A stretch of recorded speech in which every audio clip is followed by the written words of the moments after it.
अस्सलामुअलैकुम वरहमतुल्लाहि वबरकातुहू। अशहदु अल्ला इलाहा इल्लल्लाहु वहदहु ला शरीका लह व नशहदु अन्न सय्यदना मौलाना मुहम्मदन अब्दुहु व रसूलुहु। अम्मा बाद फ़अऊज़ु बिल्लाहि मिनश शैतानिर रजीम। बिस्मिल्लाहिर रहमानिर रहीम। ला रत्बिन वला याबिस इल्ला फ़ी किताबिम मुबीन। सदक़ल्लाहु मौलाना अज़ीम। शयनशीन पर तशरीफ़ फरमा काबिल मुबारकबाद मुबल्लिग़ इस्लाम और मेहमानान ख़ुसूसी और मुक़र्रिरीन इकराम और मुल्क भर से आए हुए हज़रत क़िबला आलम के आशिक़ान सिद्दीक़ जो अपने ईमान की चार्जिंग के साथ यहाँ से वापस लौटेंगे और फिर जो है साल भर तक वो ईमान की हरारत इनके दिलों को गरमाते रहेगी।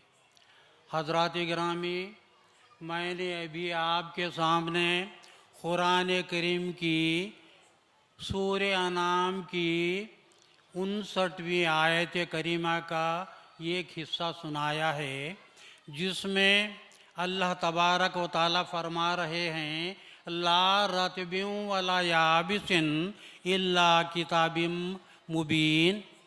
कोई खुश्क और गीली चीज़, कोई कच्ची और सूखी चीज़ ऐसी नहीं है कि जिसका ज़िक्र कुरान करीम में है। तो अज़ीज़ान ग्रामी, और फिर उस साथ ये है कि कोई सवाल ऐसा नहीं है कि जिसका जवाब कुरान करीम से न मिलता हो। अज़ीज़ान ग्रामी, आज आपने देखा होगा कि कोई दिन का सूरज नहीं निकलता कि जिसमें तबाही, बर्बादी, क़त्ल खून न हो रहा हो, और फिर कोई रात का चाँद नहीं चमकता कि जिसमें कोई किसी की घर की नक़बज़नी न करता हो, शब खून न मारता हो, क़त्ल खून न होता हो। तो कोई ऐसी बुराई रात की बाकी नहीं रही जिस पर अमल न किया जाता रहा हो। अज़ीज़ान ग्रामी, ज़हरल फ़साद फ़िल बर्र वल बहर का आलम है। इसके साथ मेरी हमारे मुबल्लिग़ीन इस्लाम से एक मुअद्दबाना गुजारिश और उसके साथ मेरी एक तजवीज़ है। वो ये है कि मुबल्लिग़ीन इस्लाम सिर्फ़ चंद अक़ाइद की बातें या सीरत रसूल, सीरत सिद्दीक़ ज़रूर कहें, उसके साथ आज का जो अहम तरीन तकाज़ा हो। और फिर इस कॉन्फ्रेंस की बुनियादी वजह और गर्ज ये है कि क़ियाम अमन आलम की बात है। तो मेरी ये गुजारिश है कि तमाम मुबल्लिग़ीन इस्लाम से और आने वाले मुक़र्रिरीन से मेरी गुजारिश है कि अपने अपने मज़हब की रोशनी में, अपने अपने मज़हबी किताबों की रोशनी में वो उसूल बयान करें कि जिसके ज़रिए से दुनिया में क़याम अमन अमल में आता हो। तो अज़ीज़ान गिरामी, मैं जिस बात को आपके सामने कह रहा हूँ वो ये है कि ये जो अमन की बात है, आप देखेंगे आज इस कदर हालात बिगड़ चुके हैं। आज दुनिया तीसरी आलमगीर जंग के नाम से लर्ज़ बरंदाम है। लड़ाई झगड़े, जंगो जदल, नए नए समझे के फ्रंट वार या महाज जंग दुनिया में कायम हो गए हैं। तो इंतहाई तबाही और बर्बादी के आसार हैं। ऐसे में समझिए कि आप सवाल ये है कि दुनिया में अमन कैसे कायम होगा, और फिर जो है इंसानी भाईचारा कैसे होगा, और लोगों में यकजहती कैसे कायम होगी। तो हिंदू मुसलमान आपस में शीर व शकर होकर के एक दूसरे के लिए भाई बनकर कैसा जिएंगे। तो अज़ीज़ान गिरामी, मैं इस बात के ताल्लुक़ से जो बात आपके सामने कहना चाह रहा हूँ वो ये है, वो पूरी शदोमत के साथ आज दुनिया के बड़े बड़े लोग, बड़े बड़े हुक्मरान आज हुक्मरान चाह रहे हैं कि अपने अक़ल की रोशनी में अमन के आला अमन के उसूल पेश करे, या रंग व नस्ल की बुनियाद पर या मज़हब की बुनियाद पर वो चाह रहे हैं कि दुनिया में अमन हो। अज़ीज़ान गिरामी, ये बात अच्छी तरह से इनमें रखें कि ये इन सारी बातों का ताल्लुक़ मादियात से है। मादियात में छोटे बड़े हल्के वज़न होने के नाते इनमें मसावात नहीं। जहाँ मसावात नहीं वहाँ इत्तिहाद नहीं, जहाँ इत्तिहाद नहीं वहाँ समझे कि अमन नहीं। तो अज़ीज़ान गिरामी, मैं जिस बात को कहना चाह रहा हूँ वो ये है कि आज जो है ये हालात में अब हमारे पास कर्नाटक में आप देखे होंगे कि बहुत सारे लोग जो है बसवेश्वर के जो वचन हैं उनके वचनों का मजमूआ तकरीबन 1292 या 1300 वचनों के लगभग है। उसमें समझिए कि बहुत सारी बातें ज़िंदगी की मुख्तलिफ शोबों के ताल्लुक़ से बड़ी बेहतरीन बातें कही गई। और फिर कहा यह गया है कि अब वहाँ तजावीज़ हो रहे हैं कि आज की इस बदअमनी को दूर करने के लिए बसवेश्वर के वचनों को समझिए कि सुनाया जाए या उसकी बुनियाद पर जल्द से कॉन्फ्रेंसें मुनक़्क़िद की जाए।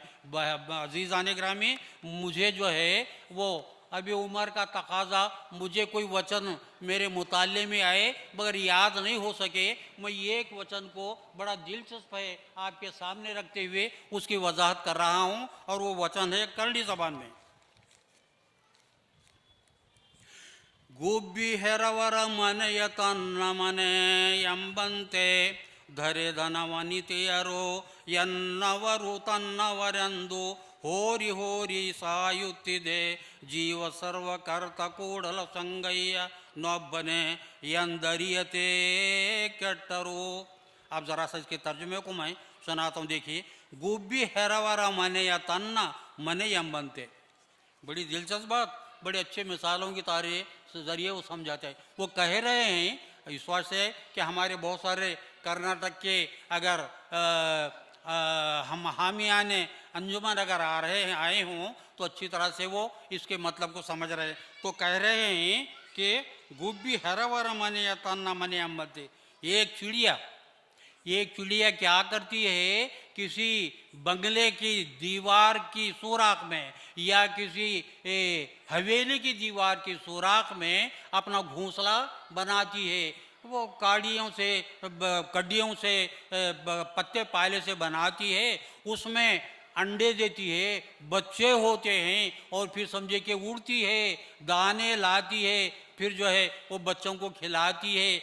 और फिर समझिए कि आप बड़ी दिलचस्प बात है, उसमें समझता जाइए। वो कहते हैं कि क्या कहते हैं वो, कि ये बनाने के बाद बच्चों को खिलाने के बाद घूमती फिरती कहती है कि ये मेरा समझे कि आशियाना है, ये मेरा नशेमंद है। चिड़िया ऐलान करती है कि मेरा घोंसला है। इस पर समझिए कि जो हवेली या बंगले का मालिक है वो हंसता है, ए नादान है, ये इनके बेवकूफ़ी की बात है कि उसका बंगला या ये उसका घोंसला नहीं हो सकता, बल्कि वो समझता है। तो अब इसके साथ वो मजीद कह रहे हैं, क्या कह रहे हैं कि धरे धन मनतीयरो ಎನ್ನವರು ತನ್ನವರೆಂದು ಹೋರಿ ಹೋರಿ ಸಾಯುತ್ತಿದೆ। वो कह रहे हैं कि ये चिड़िया के घोंसले की बात हो गई और चिड़िया का ये ऐलान हो गया। उसके बाद वो दुनिया के लोग समझे कि क्या कह रहे हैं, वो बसवेश्वर कह रहे हैं कि ये मेरी जान है, मेरी बीवी बच्चे हैं, मेरा घर बार है, मेरा समझे कि ये बाग बगीचा है, ये सारी बातें कर रहे हैं। और फिर समझिए कि वो इसके बाद क्या होता है, तन्नवरेंदु होरी होरी सायुತ್ತಿದೆ, ये मेरा है, ये मेरा है। और आज दुनिया के बड़े बड़े हुक्मरान, ये जो जंगों का सिलसिला चल रहा है ज़मीनी भूख की खातिर से, वो समझे कि बस हो गया, अपने सिलसिले को आगे बढ़ा रहे हैं। आज खून खराबा हो रहा है। तो ऐसे में वो कह रहे हैं कि लाया था क्या सिकंदर, दुनिया से ले गया क्या, दोनों हाथ खाली बाहर कफन से निकले। और फिर जो है दारा रहाना जमना सिकंदर सा बादशाह तख्ते ज़मी पे सैकड़ों आए चले गए। यानी मतलब ये है कि ये जो कुछ भी ये मेरा मेरा बोल रहे थे, एक मुख्तसर सी मुद्दत के बाद ये जिस तरह चिड़िया की वो जो ख्वाहिश है कि मेरा घर है वो गलत है, इसी तरह दुनिया के लोग ये जो कह रहे हैं वो गलत इस वास्ते है कि आर्जी तौर पर समझिए कि इनकी मिल्कियत। उसके बाद वो कह रहे हैं कि ये कहते हुए जंग व जलल से दुनिया को भर दिए हैं, वैसे जीव सर का सर्व करता कूड़ला संज्ञा न बने। तो वो कह रहे हैं कि सब कह रहे हैं मगर इसका हकीकी मालिक हकीकी अल्लाह ताला तबारक व ताला एक है, मगर ये कह रहे हैं आज कह रहे हैं कल को जाने वाले हैं। तो यंदरिया दे कट्टरू वो कह रहे हैं कि कहते हुए दुनिया तबाह बर्बाद हो रही है। तो अजीज़ान ग्रामी पता ये चला कि अल्लाह ताला को नहीं मानने के नतीजे में ये दुनिया की ये तबाही बर्बादी है। तो अजीज़ान ग्रामी मैं जिस बात को आपके सामने कह रहा हूँ वो ये है कि इस तरह से ये दुनिया का हाल है और दुनिया तबाही के दहाने पर पहुँची है। अब ऐसे में अब समझिए कि बस ये क़याम अमन की बात कैसे होगी। मैं जैसे अर्ज़ किया आपसे कि इसका ताल्लुक़ समझिए कि मादिया से नहीं बल्कि हकीकी मानों में इन सारी बातों का ताल्लुक़ आदमी के क़ल्ब से है, क़ल्ब का ताल्लुक़ मज़हब से है। क़ल्ब ये कि इदराकी कैफियत है, उसकी वजह से मजहबी इत्तिहाद ही हकीकी इत्तिहाद हो सकता है। ये दिलों का इत्तिहाद है और फिर सरों का इत्तिहाद। एक धोखे की टट्टी वो सरों का इत्तिहाद नहीं होता, हकीकी मानों में क़ल्बी इत्तिहाद ही इत्तिहाद होता है। तो अजीज़ान ग्रामी आज ज़रूरत इस बात की है कि इस तरह से आज दुनिया को अमन की राह पर चलना है। और ऐसे में वो क्या होगा, तो ये एक तरफ तो ये बसवेश्वर कह रहे हैं कि इन बातों को समझिए कि बस बसवेश्वर के वो अल्लाह ताला के इनकार की वजह से ये तबाही आई। अब उसके बाद अब एक दिलचस्प बात आपसे बता रहा हूँ, वो ये कि जिस तरह से ये जो तबाही की बात है वो ये है कि इसके इनकार की वजह से, मगर हकीकत में क्या है कि वो एक साहिब गर्मा का मौसम था, रमज़ान थी, वो गए एक मुफ्ती साहब से कहने लगे। क्या कहने लगे? मुफ्ती साहब ये गर्मा की शिद्दत है, मेरे से रोज़ वो नमाज पढ़ना नहीं होता, मुझे नमाज आप माफ़ कर दीजिए, मेरे से नहीं होता। वो बोले तो मुफ्ती साहब क्या बोले, अच्छा ऐसा मियाँ, नमाज तो अल्लाह ताला का हुक्म है, वो तो किसी से सूरत में माफ़ नहीं होता, बल्कि तुमको जानना चाहिए ये रमज़ान का महीना है, नमाज के साथ रोज़े रखना है। तो पता ये चला कि बस वो गए थे नमाज माफ़ कराने को, रोज़े गले पड़ गए। वैसे मैं जिस बात को बताना चाह रहा हूँ वो ये कि ये खुदा के इनकार की वजह से इतनी तबाही आई, बल्कि क़िबले आलम हज़रत क़िबले आलम ने फरमाया कि देखो दुनिया वालों, सिर्फ एक खुदा के इनकार की वजह से दुनिया में तबाही नहीं आती, बल्कि वो समरे का खुदा कह रहे हैं कि मैं एक नहीं आया तो दुनिया में अमन होने के वास्ते, मैं मेरे साथ और 4 को ला रहा हूँ। तो इस तरह से 4 नहीं 5, अब ये 5 समझे के बस हो गया वो पंशांति मार्ग। तो अजीज़ान ग्रामी मैं आपसे ज़री सी मुख्तसर सी वज़ाहत इस बात की कर रहा हूँ। ये जो नक्शे हैं, जैसा मुझसे पेशर मुक़र्रिर ने कहा, बड़ी मेहनत के साथ हज़रत क़िबले आलम ने इन नक्शों को तैयार किया और फरमाया कि दुनिया की तबाही बर्बादी सिर्फ इन नक्शों की तबलीग से इन नक्शों को सुनाने से ये समझे कि बस हो गया, इनके हक़ाइक़ सुनाने से दूर होगी। तो गए दूसरे मानों में ये जो नक्शों की तालीम है, ये पंचायती मार्ग है, एक बेहतरीन समझे कि प्रिस्क्रिप्शन है, ये बेहतरीन प्रिस्क्रिप्शन है, ये बेहतरीन नुस्खा शिफा है, इसके ज़रिए से ही दुनिया में अमन कायम हो सकता है। तो हज़रत क़िबला फरमा रहे हैं, देखो ऐसे में ये खुदा के इनकार से इतनी बड़ी तबाही नहीं आ रही।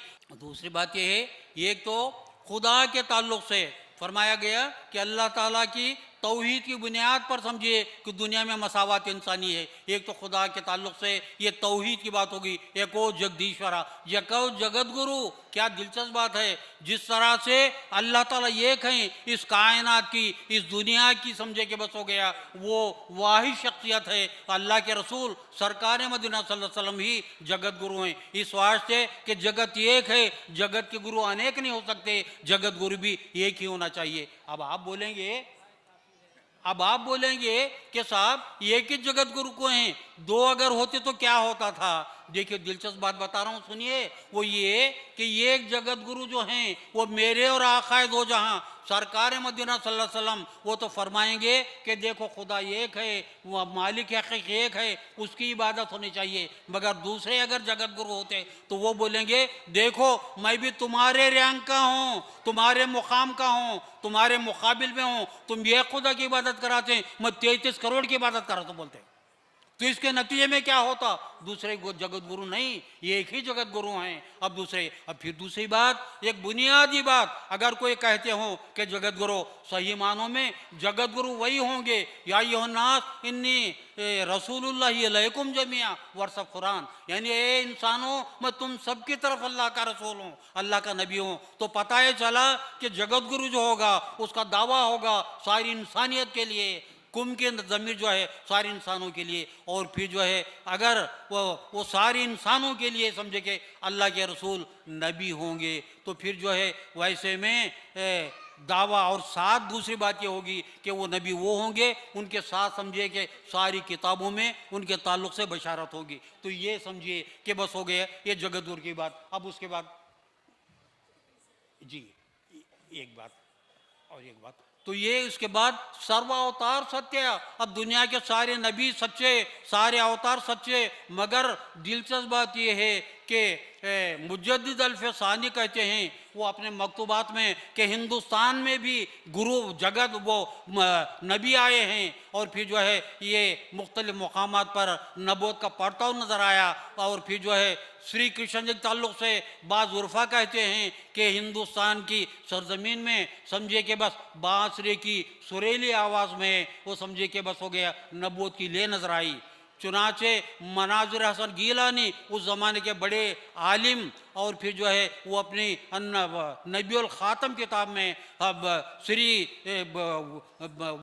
वो गौतम बुद्ध को कहते हैं कि जो जुल्किफ़िल कुरान करीम में वो कोपल देव से वो समझे कि मुनासिबत है, तो लिहाजा का वो गुरुदेव गोया श्री गौतम बुद्ध ही समझे कि हिंदुस्तान में इस तरह से। अलबत्ता एक बात की सफाई है, वो ये कि श्री राम हमारे यहाँ क्या अहले बरादरान वतन के सामने ये बात बता रहा हूँ कि श्री राम जी की मुद्दत क्या है। श्री राम जी की मुद्दत हमारे पास 4 समझे के दौर हैं, त्रेता युगा, द्वापर युगा, कलयुगा।